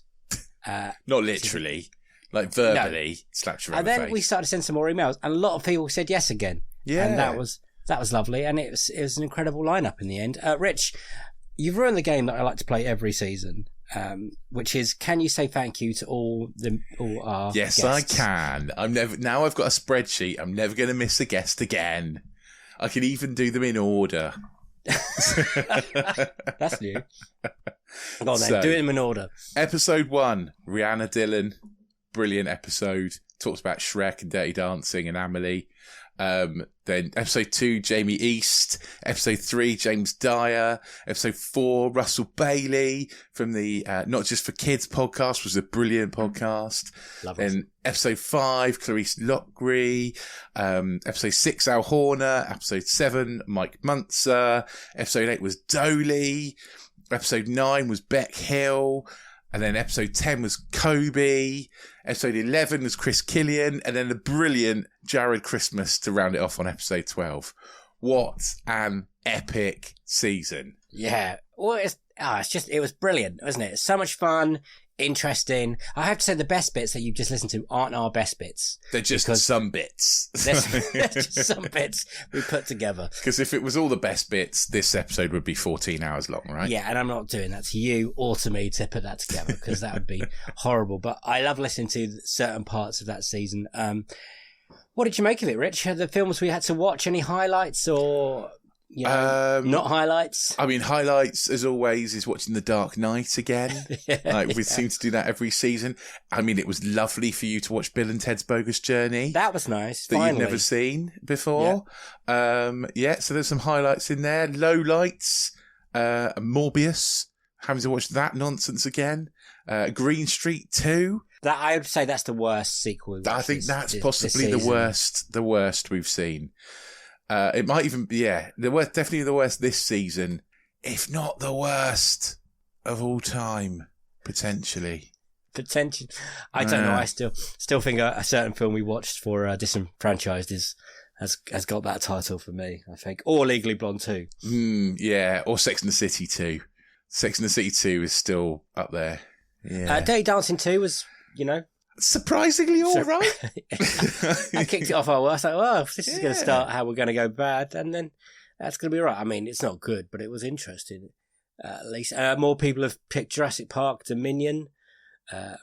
So that was bad. Yeah, that's our stand. That's a standard, isn't it? Now, Jurassic Park, since it came out, Jurassic Park Dominion is a popular choice for people. Worst. Not happy with that. Still, lots of Terminator discussion, good and bad, and disappointing. Got a bit of RoboCop in there. A little bit of RoboCop, some Batman and Robins, good and bad from Bec Hill. Crazy that she is. And we watched some horror films, thanks to Mike. We did, yeah. Nightmare on Elm Street, Free, Dream Warrior, which is genius, I think. Trick or Treat, which actually quite liked. Quite enjoyed. Yeah. It's been a really interesting, fun season. So thank you to everyone that's been on. We have absolutely loved doing it. It's been a real pleasure. We got organised pretty quickly on this one. Like we said, there was a bit in the beginning where we demoralised, but then we decided to get a spreadsheet. And that's the best thing we've ever done, Rich. Yeah, I think you're right. Yeah. It's really nice. Know what's going on now. But yeah, you know what we've got to do now, right? Do Series 6? Actually, yeah, got to get crack on with Series 6 because that's going to be coming pretty soon. Pretty soon. We want to get that done and out before Christmas in a dream world. Yeah, ideally get it kind of coming out before Christmas, finishing kind of end of January. That'd be nice, wouldn't it? That would be nice. But that does mean we've got to do a lot of recording over the next kind of couple of months. Also, I'm very busy in December because I'm off to Canada again. Yeah, so it'd be good to get to preload that, wouldn't it? We've already made some contact with some people, so that's exciting for us. We'll annoy them pretty soon and we'll get some stuff recorded and we'll let you know when we're recording it. But yeah, what a season. Thank you everyone for listening, all you lovely listeners that have given time in your ears to us and the guests. Thanks for giving us time in your ears. I think that's a lovely way of saying it. Yeah, I hope you enjoyed it. We've really enjoyed this series. Yeah, we have. It's been really fun, hasn't it, Dave? It's been a really fun season. It's been a really fun season. And not the same that the other seasons have not been fun, but I feel like we might have found our gear. Like, the first season was terrifying because it was the first season. Yeah. And that went quite well. Like, and then the second difficult second album is always, you have to follow it up. Yeah, absolutely. Like, yeah, the first season had gone so well, and then we had to follow it up with the second season. But the second season was also brilliant. We got some incredible guests in that second season. It was amazing. And then season 3, I think season 3 for me felt like the hard one, actually. Yeah, I agree. Season 1 and 2 seemed all right, and season 3 seemed like the hard one. But I think we had some of our best episodes in that season. We had our Dominic Diamond episode in that. Oh, that was brilliant, and we got some other brilliant podcasters on there as well. Yeah, podcasters like we had M from Verbal Diorama. We had W Rated. We had Sarah Budry from Let's Jaws for a Minute. Some really good kind of podcasters on there, and not forgetting Mark Woodyack, because I'm never allowed to forget Mark ever again. So that was a great one. And then season 4 was a weird one because we recorded the first episode really early. And then it seemed like a massive, great big gap. It did. And we tried to mix it up a little bit, didn't we? And tried to have different types of people in there, maybe not sort of movie people, get some sports people in there and stuff. And, try to mix it up a little bit.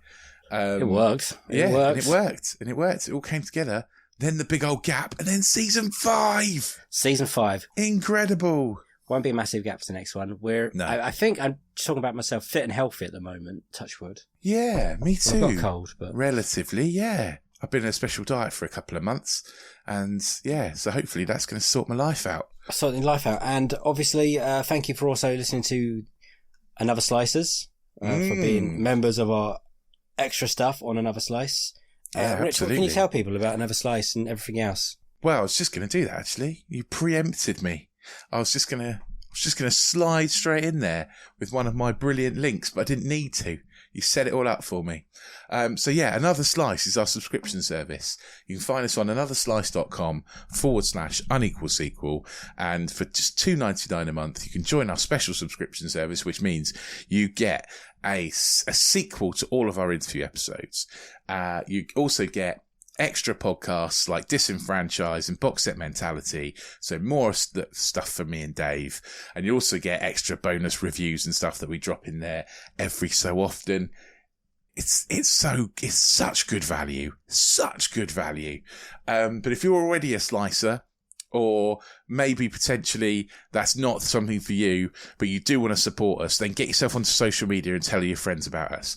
We are on Twitter, or Z, or whatever that's called now. X. We're on Threads. We're on Blue Sky. Blue Sky. We're on Instagram. We're on TikTok. And we are at Unequal Sequel on all of those things. If you are not a person who does social media, and I can't blame you, get yourself onto the email, unequalsequel@hotmail.com. Send us an email and we will make sure we read those out in our end of month roundup episodes every single month. Get in touch. We'd love to hear from you, whether that's on social media or the emails. Tell your friends, hit the subscribe button, hit that auto download button, and make sure you give us a nice review as well. If you could just tap out a little review on Apple Podcasts, give us the 5 stars. It really helps other people find the podcast, which, we're really keen to do. We're keen for as many people as possible to hear this. So yeah, thanks. Good job.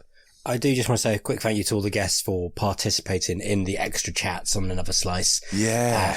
And just dealing with me asking really random, intrusive questions about their lives and jobs and their film taste. So thank you everyone for putting up with that. There's some really cracking ones on there, so go check them out. I've got nothing else to say. I'm really excited for season 6. I really am. Looking at the list of potential for season 6, it could be good. It could blow up. It could be, but let's see what happens. So it's a goodbye from me. So bye-bye. It's a goodbye from him. Bye! See you next one. Sequel to this one. I think I've done this wrong, but who cares? Which is also going to be season 6 opener at some point. So bye-bye. Have a great time. See you all very soon for 12 more episodes of your best, worst, and dream sequels from guests. Never been good at rounding things up, but you know that's probably the worst. That's see fine. You, it's okay. That's good. See you all later. Bye-bye. But you know, people are going to hear from us again on Friday, right? Oh yeah, the extra episodes. Yeah, obviously yeah. They'll carry on. Yeah, well, but you don't have to wait for season 6. Well, you say that. Carry on listening. If no sequels come out, then they won't be hearing from us. There'll be anniversaries. There'll be other things we can do. There's rankings and stuff we can do. There's something. We'll be ranking the Twilights when we start scraping the barrel. We're doing that next, Rich. Oh no.